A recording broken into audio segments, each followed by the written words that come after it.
love being a comic though. We get to travel all over the world. Like I got to do some shows in LA, and that was really exciting.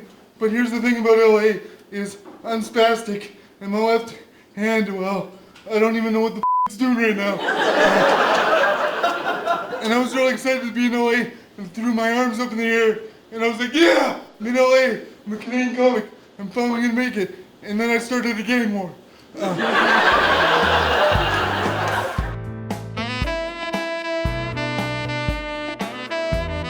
had to wear blue everywhere I went. Proof that I'm a grip.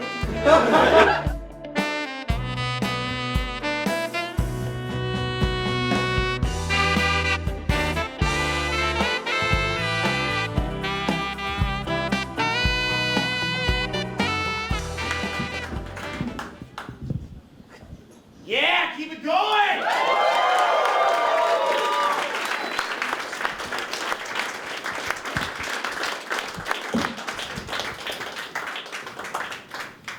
I'm not actually in a wheelchair. I just have a rider in my contract that says I have to be carried like an Egyptian god everywhere I go. I love being in a wheelchair though, but people ask me stupid questions being in a wheelchair. One of the questions they ask me is, were you born in a wheelchair? Stupid question, right? I prefaced that question with a question of my own. I asked them this, are you American?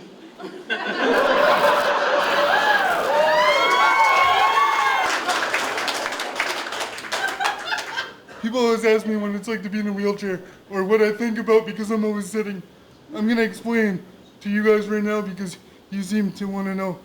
I think about stairs. What's up them? Like, is there ice cream? Is it Narnia? What the fuck's up there? Just want to know one time. I love being in a wheelchair and going shopping for shoes because it's awkward as for the sandals person. They're like, when you need the shoes for, sir? I'm like, I like to hike.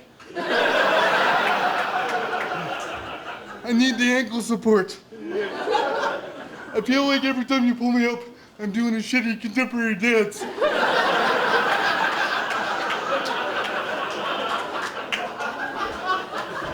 So you think you can dance, huh? Nope. I grew up in Surrey. Let's just get that out of the way. So most of my friends were drug dealers growing up, and I was the guy that would test all the drugs because if I could walk after I took them, they jacked up the prices.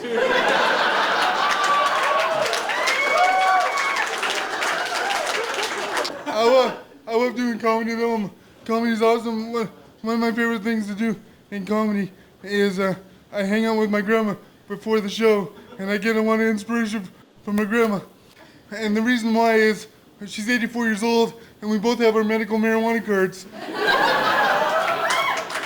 So we get high as and watch Coronation Street together. It's kind of...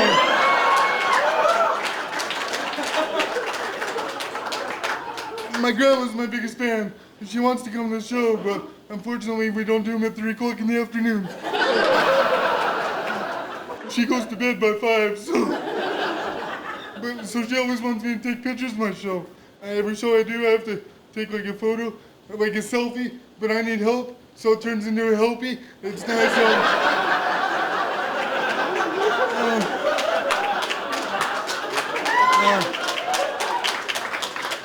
But I decided for today's show, I'm gonna do it myself. So I set the timer on my phone, and I went to take the picture, put it in my hand, fell into my hand, fell into my lap, took a picture of my dick.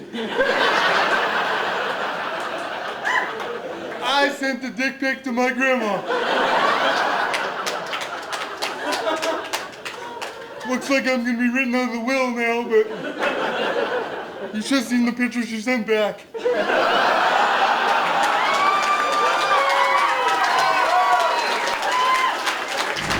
These two guys run the #1 open mic in the city, Stand Up and Deliver. I won't say where it is, but we're going to tell you later.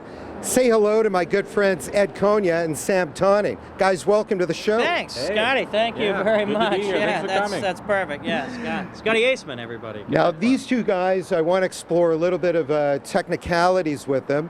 There's a really fine art to the whole scene of comedy, including how the room is produced, how things operate, and maybe we can ask Ed first a little bit about that. Well, what would you like to know? Why are there so many comics here every Wednesday night, like 30 or 40? What's going on? It's a good venue. It's on a good comedy night for amateurs. We're close to Yuck Yucks, so the people who don't make it onto the lotto there come down here. But also we get a lot of, we just had a lot of support from the beginning. We've never done less than 30 amateur comics at this room, and now we're doing 40 to 50 every week. Now, you guys get a lot of pro drop-ins. I'll ask Sam this. There's so many elements. The comics need to be aware about the lighting and not to go over 5 minutes. There's a whole process. Share us some of your thoughts about what it's been like to produce the room. Don't blow the light. Try to be funny, and don't screw the next act. Have fun. Know that people are here to watch a show, and you're trying to work out new material. If you have that mentality every time you go on stage, you're going to be fine, right? Because then you're not wasting everybody's time. But if you go and you blow that light, you go 7 minutes, you got 5 minutes, go to heck, dag nabbit. Yeah, buy a drink for cripe's sake. Now, there's something very unique Yeah. about this room, which is why I think you guys are so successful. For one, you guys are both funny, you're both charming, you respect people, but there's a lot of other elements, including something that Joni does, your wife, and Ah, Yeah, we take photos of all the comics and not dirty ones. Yeah, I've seen some naked photo. Never mind. Okay. yeah, maybe. Oh, me. Oh, me. On the late part of the show, maybe. But no, Watershed. Yeah, my wife Joan takes some nice photos of the comics, and they've been able to use them to promote themselves and promote the show. So you see them all over social media. So yeah, it's been a big part of it for sure. And recently, well, not recently, it's every Wednesday, there's no shortage of pros that like to drop in here. Why do you think they like to drop in here so much? They can come early. They basically could double or triple up, right? We run late.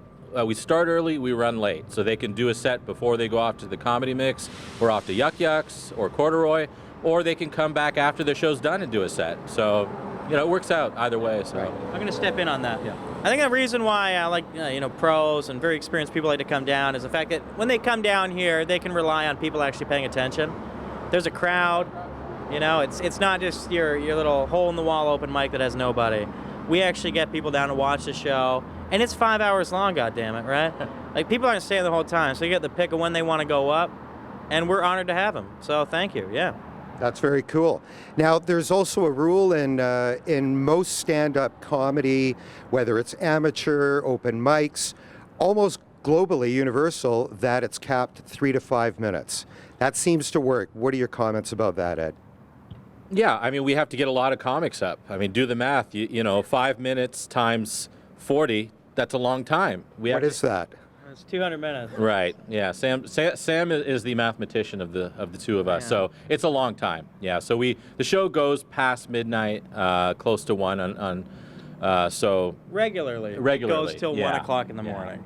That's- I'm here until 1 o'clock in the morning. Well, plus it's standard. It is so much fun! Especially at a mic, it's standard operating procedure that if you're not doing well, you get lit early. Yeah. That's just how it goes, right? Scotty knows a lot about that. I'm very familiar with that. Yeah, Very familiar. We all do. So.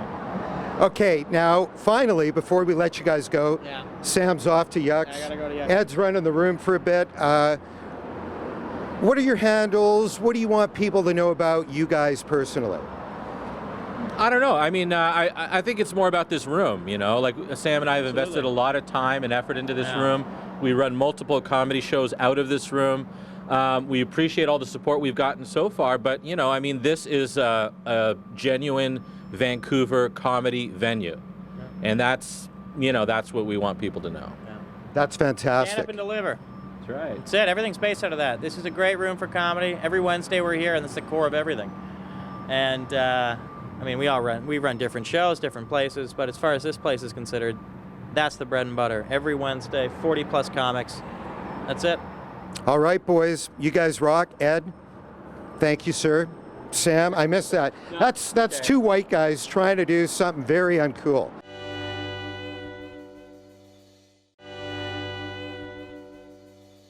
Hey everybody, welcome back to the show. Coming up next, we've got 3 comics that we had in studio recently, and we just let them riff. We threw up some cool ideas on the big screen, and we put them on the spot. It's absolutely hilarious. Check it out. Worst sexy Halloween costume, Amber. Toilet. Toilet what? A toilet. A sexy toilet, I think, is Sexy what you're toilet. saying. Wow. Some people would actually really like that. I Because think some it'd be people, funny now because that I don't know if think you're familiar with like sexual people have. People like to get pooped on. Yes, Amber. exactly. So. That's what I was saying. Yeah. Yeah. Some people are into the fetishes. Yeah. And we shouldn't judge people on their fetish. Did or I hear whatever. that right, Wolf? A toilet fetish? I don't have one necessarily, you know, but people do. People do, and it's not weird. It's not a weird thing to have.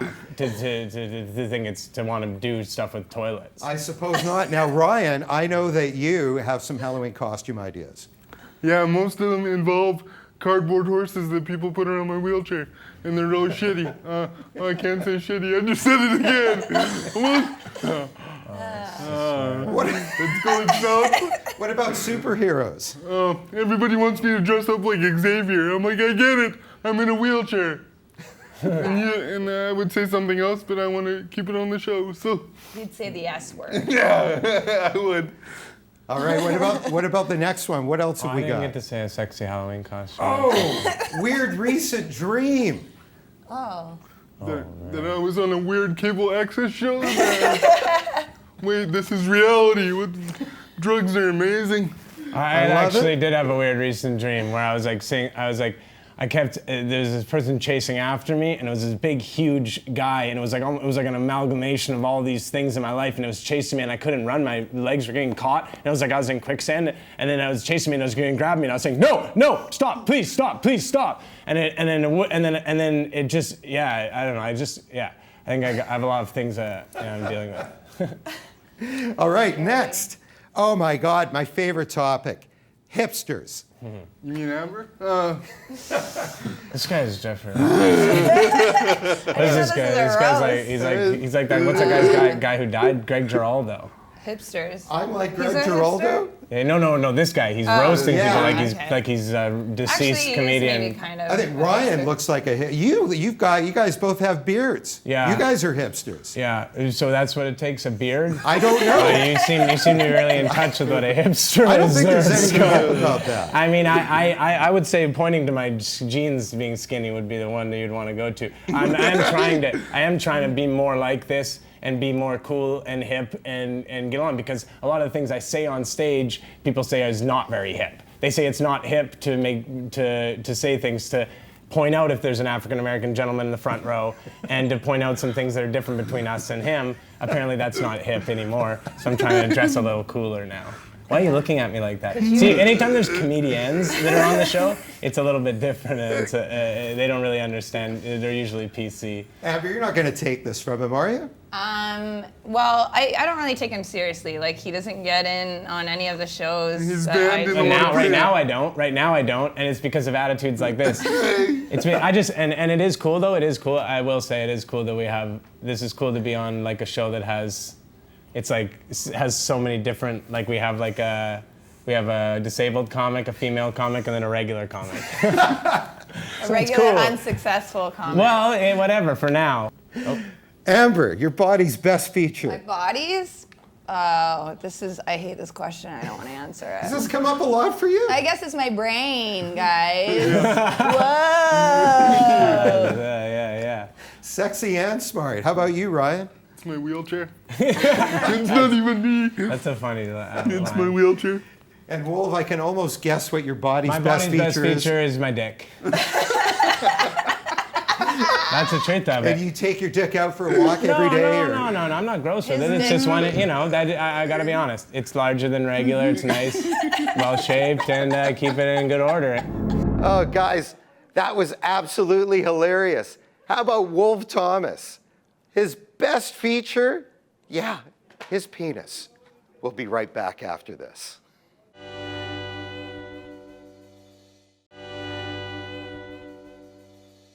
Don't be fooled by the hipster beard. Ladies and gentlemen, Roman Mancini's in the house. Roman, welcome to Rise of the Comics. Oh, thank you for having me. This is so exciting that you're here at the show I was going to be at anyways. That's great. I love it. You take as many shots as you want. We can edit out the crowd. Sure. So, Roman. Edit that out. That's gold. That's all gold. Oh, Leave it is that gold. in. It Leave is. that in. So, Roman, you've taken the comedy community by storm. You have only been here for maybe 6 months, I think. And yet you're already doing a lot of top shows. You're very funny, and that beard is really taking you places. Yep. All those things are true. So, yeah, I mean, let's move on. You've just had 3 facts. What else? Yeah, well, I mean, Vancouver's so nice. Everyone here is so great. Everyone's very welcoming. And if you do well here, it's a city that's it's easy to get ahead. If you go to shows, and if you're just nice, you ask to get on stuff, but you do well, people will put you on shows. So there's so many great shows. It's, you know. Mark's been in prison several times. Can I talk about this? Yeah. He's been in prison several times. He used to be a substance abuser, but he's been clean for about a decade as far as I'm aware. Shy of 10 years. Wow. Well, I mean, let's be honest. Most people would not have made it, and they'd probably be dead. So how did you pull out of that, and then talk about the comedy community and how this may have saved you? Well, lots of help, basically. If I had to sum it all up, I had lots of help. This was a community project right here, right? And it just perseverance and having people around when things got hard, and things were hard, but step by step, eventually it got easier. And then I started doing comedy because, you know, I have all this stuff on my head, and I use humor as a way of coping, so I thought, well, why not at least have a proper venue to try some of this stuff out, right? Roman Mancini. He's one of the only clean comics in Vancouver right now. He's very clean in his act, right? He's a nice guy off stage, and he dresses very uniquely. So I give it about 10 years before the women start coming forward with allegations. All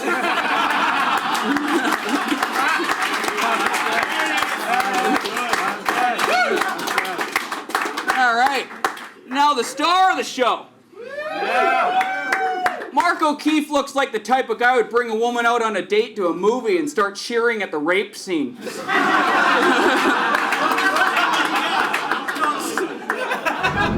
Mark is a little darker, but most comics have high praise for him. And it's not all serious. This is funny stuff. And we are trying to, you know, get through life, make people laugh. Absolutely. So tell us, in the last couple of years, what's been really funny for you about life? What's been really funny for me about life is just, well, quite simply, and it sounds reductive and simplistic, is life is funny. Just keep your eyes open and you see funny shit all the time. For me, though, I see funny things in the absurd, or the things, the taboo. And it's just the way my brain is wired. I don't have a solemn relationship with a lot of subjects that people think you're not supposed to joke about. I hear a tragedy on TV, I'm like, boom, here's a joke. I hear about something horrible happening, boom, here's a joke. And it's not necessarily at anyone's expense. It's more just, for me, it's like, gotta let the pressure off somehow, right? Now, when I've seen Mark, and I've seen him at least 25 times, he always makes me laugh. But it's dark shit, and there's nobody in our community like you, and it's great to see you succeeding at the Fringe Festival. So where do you think you'll be in the next year or two? I just hope to keep on doing this one-man show that I got at the Vancouver Fringe Festival, and I hope once the festival is over, because I'm halfway through now, I have 3 more shows, I'd like to have it road ready, meaning being able to tour it, because I don't need a Fringe Festival to do this show. I basically just need to find a town and a venue and then put it on and promote it. And I would like that to be the main focus, as well as just doing comedy and seeing where that goes, writing, getting better, because you can always get better, and I'm still fairly new, and I got lots of room to grow, lots. And I'm 3 years into comedy, and I'm just realizing, oh, that's how much I have to learn. Well, yeah, I had a lot of anger building up when I was young, like bullies and stuff. So now I get to take my revenge in the world of comedy. Okay. So, how's it going? Well, it's going good. It's going good. I think I'm really developing this joke a lot, and I'm doing some other jokes in my spare time. So yeah, it's good. Now, how many times have you done this, and what do you think it takes to get to the next level, whatever that may be? I've done this since June, and I think you just need stage time, practice, and not give up. Or that's the Asian way of doing it, right? We're here with one of my favorite comics in the city, Mr. Carl Turnbull. Welcome to the show, Carl. Thanks, it's great to be here for the first time. Now, I have a question. Carl, you've been doing this for 6 years. Yes. Are you ever comfortable and satisfied with your routine? No, because I'm self-conscious. So I'm always... Unlike all the rest of the comics who are so cool with how things are going, so you're just a regular guy at the end of the day, but you come across as a professional on stage. How's that possible? Just years of bruises and bumps taught me to be calm, take my time up there, enjoy it. Guys, I had something weird happen to me the other day. I was bit by a homeless guy, which pissed me off because for $10 he promised no teeth. Somebody's gonna get a bad Yelp review, let me tell you that much. I'm all about feeding the homeless one at a time. And when I put on my rollerblades, call me Meals on Wheels. One night in bed, my girlfriend was actually telling me that she hates doing the reverse cowgirl position with me. She actually told me that. She hates doing the reverse cowgirl position with me. And she gave her reasons why. She said that it hurts, it's uncomfortable, and you're too heavy. But I'm originally from Alberta, and my friend came to visit me here, and she was like, "Why do all the men dress like women?" And I was like, "I guess they dress nicer here." And then I went to go visit her in Edmonton, and I was like, "Why did everyone just give up?" Yeah, I used to live in Vancouver 20 years ago. I came as a refugee from one of those countries. And now just recently moved back, and lots of things have changed. I mean, I, for example, have changed. I used to look like Morpheus from Matrix. But now, as you can see, I'm more of a twitchy little mini-me. And Vancouver has changed, it's expensive, and it's also become pretentious. And it's so pretentious, even, not many people write graffiti on the bathroom walls anymore, but I saw this gem at SFU the other day as she danced in the widescreen of her existence. What? I mean, whatever happened to Christy is a